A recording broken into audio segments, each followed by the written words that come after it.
大家好，我是大汪，我是小汪。最近劳 A 是火爆了网络呀，这位博主绘声绘色地講述他自己在美國當法醫助理的經歷。他發明了斬殺線、糖霜蘋果等新名詞啊，連美國的政客呀，在被記者提問的時候都被問到關於斬殺線的問題。看過這勞 A 的視頻啊，你如果覺得他是編故事，但是你就看他的這個語氣、語調、哽咽、停頓等很多豐富的這個情感表達呀，可能呢比影帝都厲害。人对於真實情感的流露，其實往往是非常敏銳的，他表露的非常的自然。在他的講述中，細節異常豐富，就連那個死者家屬吃飯的食量都說得清清楚楚。彈幕裡就一片說“我靠，學到了，原來如此啊”等等這些詞彙。但是很快就有很多人对勞 A 講述的這些事情提出了質疑，包括勞 A 的經歷也提出了很多質疑。今天我們就來聊聊勞 A 的這個經歷和包括他講的事情是否是真實的。再聊一聊跟勞 A 可以說是同宗同源的蘇軾邏輯以及新營學。在網上有些人就指出勞 A 的這個身份組合的可能性是極低的。你看他的身份組合包括了中國留學生、美國醫學院學習、兼職替人收屍，這3點疊加在一起，基本上可以給出一個結論，就是可能性極低因為在美國這個屍體的轉運幾乎不太可能成為學校或者移民局批准為合法的一種兼職。对，那你說这美國這些高校，他要冒這種違法的風險去做這件事情嗎？美國的屍體轉運都是由殯儀館、醫院、合同公司和專業的清運人員來負責，他們的工作是高度規範化和流程化的。是啊，我看就有網友就說嘛，請大家不要再去浪費時間去打假勞 A 了。之前已經有大量的留學生甚至醫學生群體出來集體闢謠，而且拿出了海量的數據論文都打動不了這群滾刀肉。你看為什麼證明這個勞 A 是假的就很困難呢？因為你看勞 A 他不提供任何具體的人名、細節、地點都不說，就是他很狡猾的一點，然後導致至今呢，網友們甚至找不到這個學術9000歲的任何一個朋友。這確實也是奇蹟啊！對，你想世界上任何一個普遍聯繫的一個整體，對吧？你看勞 A 他自己聲稱他接觸的人也有幾百位了，多達，其中還不乏像地方一些有實力的一些實力派，甚至說是精英階層。但是到現在為止，大家都找不到一个真正的當事人。就沒有一個人說跟他是真的認識，他說的事兒是真的，是吧？對呀，你想這保密工作不可能幾百個人都做得這麼好吧？沒有一個人跳出來說，對不對？我覺得劉吉手他這個評價也挺實在的。怎麼說他說呀，好幾個粉絲讓他去看勞 A 的視頻，他抽空就搜了一下，一點開撲面而來的就是他老家那種外五縣口音，頓時就讓他打了一個激靈，就是東北口音哈。因為面對東北老鄉要時刻提高警惕，否則就像范偉說的，忽悠忽悠就瘸了。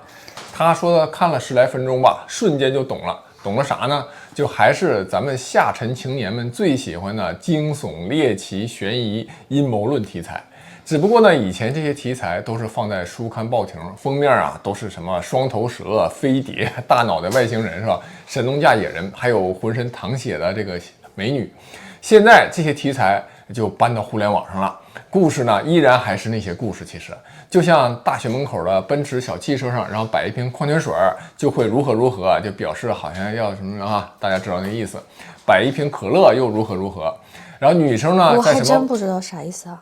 就是你聽這個水諧音為睡，就是如果一個女大學生出門到奔馳車上拿起了這瓶礦泉水的意思就是同意睡就這意思。完全沒聽過，看來我還是太單純了。然後還說什麼女生在什麼部位紋身代表什麼什麼這就劉吉手的觀點。所以他說這些類似的這些離奇聳人聽聞的都市傳說，總是讓那些盲流子津津樂道。可你要說這些事兒都是編的吧，他確實能找到一些零星的相關案例。就像一個旅遊博主遇到一個外國人，這個外國人對他的態度，他就硬說是那個國家對他的態度，再配上一些煽情的 BGM 和語氣，那這個態度又恰巧還符合了你的情緒點，你能說他是假的嗎？你看這劉吉手的觀點，我覺得他說的很明白了就是他認為這個東北人有一個特點，通過具有感染力的語言，能把1說成100，能把芝麻說成西瓜能把個例變成普遍。總體來說你看這個勞 A 他這個講述，其實在時間管理上也是不符合逻輯的。就他一方面需要在醫學院上課，那是非常繁重的，然後又有兼職，然後每天還長時間直播，經常長達3到6个小時，那時間管理能力也超越羅志祥了。對呀，而且眾所周知，醫學都是學的專業學校最多的嘛，那個寫的作業也是最多的。對，而且你看他這個講述裡面缺乏這個簽證與職業的這個合理性。按照美國簽證與勞動法規，他所謂的這個兼職法醫助理崗位這個行為本身就是一個違法的，他的導師更不可能因為這個違法行為出具推薦信。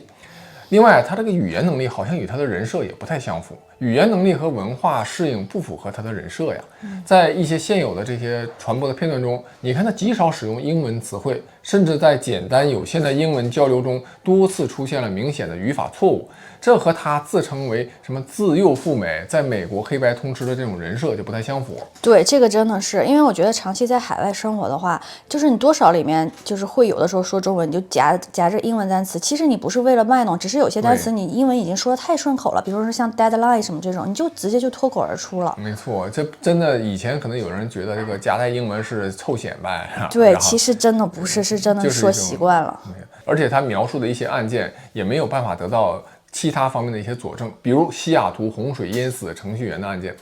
查了一些美聯社呀、ABC 等等媒體的報道啊，你沒有發現相關的報道啊。可以說，如果真有這樣一件事發生，這些大媒體他絕對不會不去報道的，因為這本身就是一個轟動性的、爆炸性的、具有強烈反差對比的一個新聞。美國新聞人對這種事件的高度敏感性和那種追逐的精神，那是有目共睹的。因為通過報道這樣的新聞，他們就有可能獲得升職加薪的機會，可能獲得出名的機會，甚至可能獲得普利策獎的機會。所以這種新聞絕對是不可能被放過的。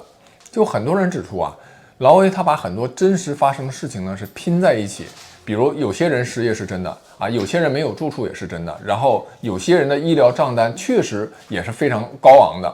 那手機停機、交通出問題，也都是發生在一些個別人的案例身上。這些事兒呢，每一條也許你都能找到原型，但是好巧不巧，勞 A 就往往把這些事兒全部就集中在一個人身上進行描述，然後說這個人就被斬殺了。你說這種可能性有多大呢？而且他從未發布過任何美國的實景視頻或者照片。他解釋啊，說不露臉的原因是怕被美吹追殺或被美國當局滅口。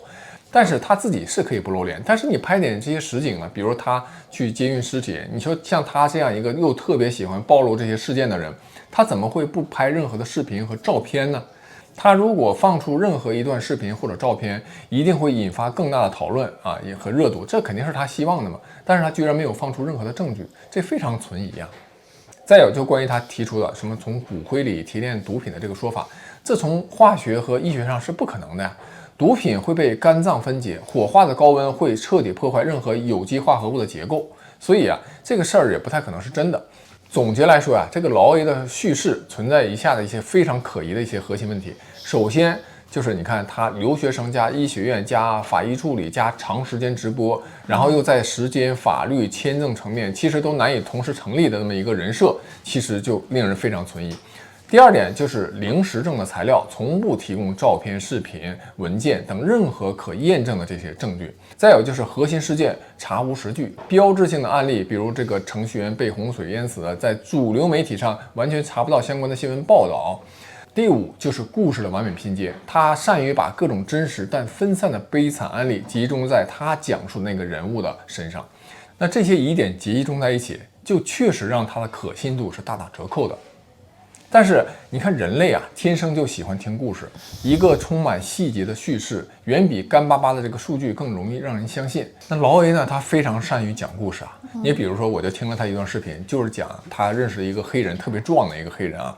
他就告訴他的聽眾說，這個黑人學生如何在他的幫助下是補習功課的，然後如何又從身高體重到家庭背景，從吃飯習慣到內心想法，從1元1次方程組，他又教到了能聽懂微積分，這個每個細節都非常豐富，特別豐富。就聽完之後你就會講，這麼多細節肯定是真的，因為編故事的人他不可能編得這麼清楚啊。但是真實情況其實恰恰相反哈，就心理學家發現，真正經歷過某件事的人，記憶呢往往是碎片化的，有些細節呢會很清晰，有些就會模糊不清。反而是那類虛構的故事，創作者可以隨意的添加細節，讓整個敘事顯得完美無缺。而且有些人他有一些天賦，就是他可以構造一個環境和場景，他的大腦就和語言表達就隨着這個環境和場景進行描述，就可以把這個環境和场景描述得非常的細節，非常的清晰，讓你感覺就是真的，一模一樣。總之啊，結合以上種種依據以及網友們的分析以及邏輯上的推演，我認為劳 A 啊，他搭建的這個人設，我非常難以相信。說到這兒啊，我就想聊一下蘇式逻輯，就是蘇聯式邏輯。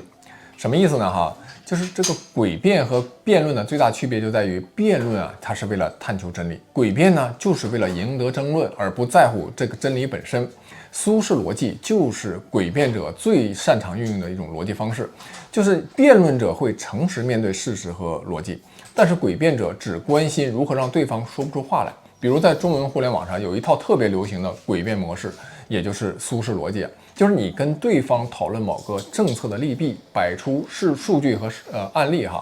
对方他不跟你談这些，而是質疑你的動機，就你為什麼要說這個啊？你是什麼立場？當你繼續講道理，他會說你這抬槓啊，你就想否定一切。當你還要辯論的時候，他直接給你扣帽子，你就是被什麼什麼思想被洗腦了。這套方法的精髓就在於永遠不在同一個層面上討論問題。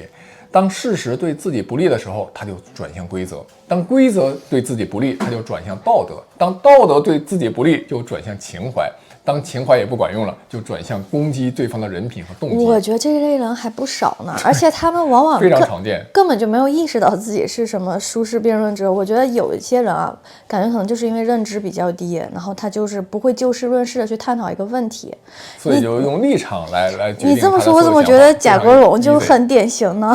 是吧？對，你看這個套路一啊，就是轉移話題。比如你批評某個政策，剛才我講的哈，賈國榮上來就說：“你羅永浩，你為什麼這樣？你網絡黑嘴。”对，就是他不談這個政策本身，对，他不談，只是說，我這個菜是不是賣價有點高啊？或者說，確實胃口不太好，我做幾個新菜品，他不這麼想。是，然後他緊接着就是話語來了，就是那你說說吧，哪個國家沒問題？你行你上啊，轉移話題。他的第二個套路啊，就是雙重標準。你看，比如當自己的偶像犯錯的時候，就說人无完人，誰還沒有犯過錯？當別人犯同樣的錯，就窮追猛打。當自己的陣營做某件事兒，就是策略靈活；別人做就是出爾反爾。套路三啊，就是訴諸動機，這個是最常見的，就不討論你說的話對不對，而是質疑你為什麼要說這個話，你拿了誰的錢，你是不是有什麼目的？仿佛啊，只要你好像有點動機，你說的話就自動作廢了。第四個套路就是滑坡謬誤，就當你提出一個溫和的建議，對方就會說今天這樣，明天就那樣，後天就完蛋了啊，就把一個小改變誇大成世界的末日，制造恐慌。第五個套路就叫稻草人謬誤，就比方說你說這個 A 政策有 B 方面的問題，對方就理解成你反對 A 政策，然後攻擊你反對 A 政策就是反对一切。他們不攻擊你的真實觀點，而是攻擊一個他們自己編造的觀點。邏輯如此的盛行啊，就是因為它第一有市場，第二非常有效。你看，在網絡爭論中，很多人啊，他其實是沒有耐心看完那種長篇的論證，就看那種什么情緒更激昂，誰的口號更響亮，誰能把對方懟得更慘，然後又跟自己在同一立場。所以詭辯者他就深諳這一點，所以他們不追求講真理，就追求這個贏。更可怕的是，長期浸泡在這種環境裡，人們就逐漸會失去正常的理性的討論能力。當一個人習慣了扣帽子、轉移話題、攻擊動機，那你就再也無法進行建設性的對話了。社會也因此就陷入無休止的這種口水戰，真正的問題就得不到解決嘛。以勞威為代表可以說現在這個蘇式邏輯的這種營學就出現了一種更為隱蔽的內容形式。就創作者他不直接說我們有多好而是用大量的篇幅描述他們有多糟糕，通過展示別國的這種治安混亂、經濟衰退、政治鬥爭、社會撕裂，讓觀眾自然而然的就產生對比和優越感。這種策略的高明之處就在於結論是觀眾自己得出的，而不是這個創作者灌輸的。就比如說，你看勞威講什麼外國流浪漢滿街呀，什麼這個問題那個問題，是吧？自然而然你就會想，還好我不在那兒啊。這種自發產生的優越感就比直接的说教更有说服力。是啊，有不少企业家我看都已经受到影响了。你看，就有网友就说哈，他认識的一些就已经比较是吧，财富已经过亿的一些企业家就说，哎呀，美国已经乱得不行了，马路上都是流浪汉，坚决不允许自己家族的这个子女出国留学。女生不准出国留学，男的不准找在国外留学过的女留子。如果说家族里的孩子们不听话，非要出国留学的，就断绝一切的经济支持。尽管在信息已经如此普及，是吧？你说你上个網就已經知道國外真實的情況是什麼樣，每個國家有好的，也有不好的，但是還是有很多人就容易受到別人言論的影響。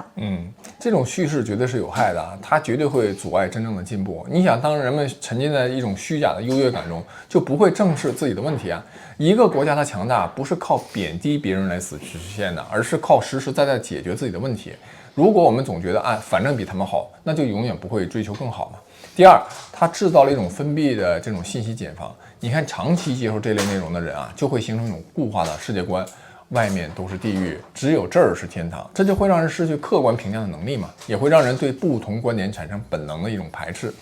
而且它培養了一種廉價的民族主義。真正的愛國絕對是希望國家和民族變得更好，敢於指出問題，推動改革。虛假的愛國就是閉上眼睛說我們已經是最好了，把任何批評都視為敵意。前者讓國家進步，後者讓國家停滯。很多內容創作者呀，正是深諳人性的這些弱點，專門利用憤怒、恐懼、優越感這些強烈的情緒來獲取流量。當你感到強烈的情緒反應的時候，正是你最容易失去理性的時候。下次當你看到某個內容讓你熱血沸騰或者怒不可遏的時候，停下來問一問自己，你為什麼會有這種情緒？這個內容是在陳述事實，還是操縱你的情緒？